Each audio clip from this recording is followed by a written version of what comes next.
Hello, everyone.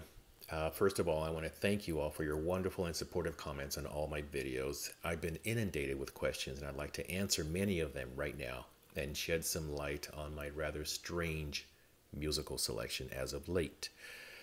I wrote this all down, so please bear with me. I'd like to go back to the beginning. I had accordion lessons at age 7, on and off for about 2 years, and that was the only official instruction of any kind that I've ever had. Music lessons were a luxury that we just couldn't afford, so everything else since then has been self taught. My father was a very influential, very popular Italian singer growing up. So instead of rock and roll or any American music, we were all exposed to the old Neapolitan songs from the 40s, 50s, and 60s. And I'm not sure if you've ever heard of him, but Claudio Villa was his all time favorite singer. So, being a typical teenager, I kind of shied away from all that and I considered it to be corny and old fashioned and whatnot. So, I naturally began to dabble in singing many years ago and had my own top 40 band. I just wanted to be a rock singer. So, fast forward to the present, in 2020, has been a year of hardships for many, including myself. My entire industry has been completely destroyed, and we haven't been able to perform since February. The quarantine and the lockdowns were extremely difficult to endure because I missed my family beyond words. I was used to visiting my parents 2 to 3 times a month, and little did I know that it would be 6 months before I could see them again. My father has a slight issue with Parkinson's disease, and we needed to be extra cognizant of his health. So during that time, I can't really explain it, but I was having an epiphany of sorts.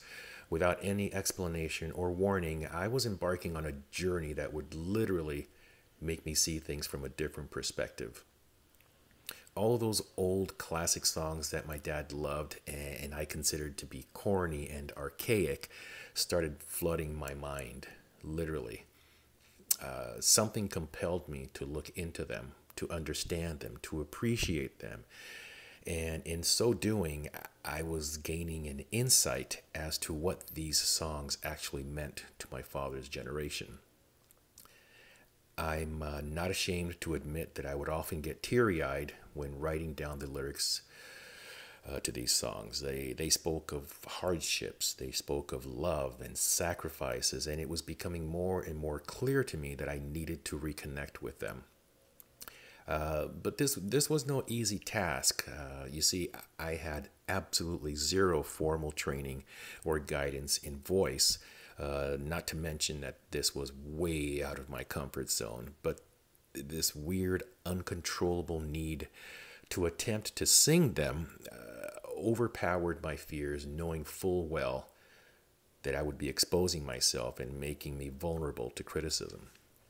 To my surprise, however, my songs were very well received, and I am encouraged, although I still don't really consider myself to be an exceptional singer.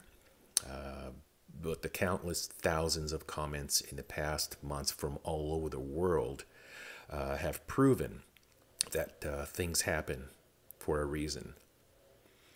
In adversity, you often find yourself, and I am thoroughly enjoying this rebirth and consider it a worthwhile challenge. I I hope I've answered a few of your questions. Please keep your comments coming. I, for one, will be walking this earth with an open mind and hope you do the same. Love your family for as long as you can and with everything you have. Thanks for listening.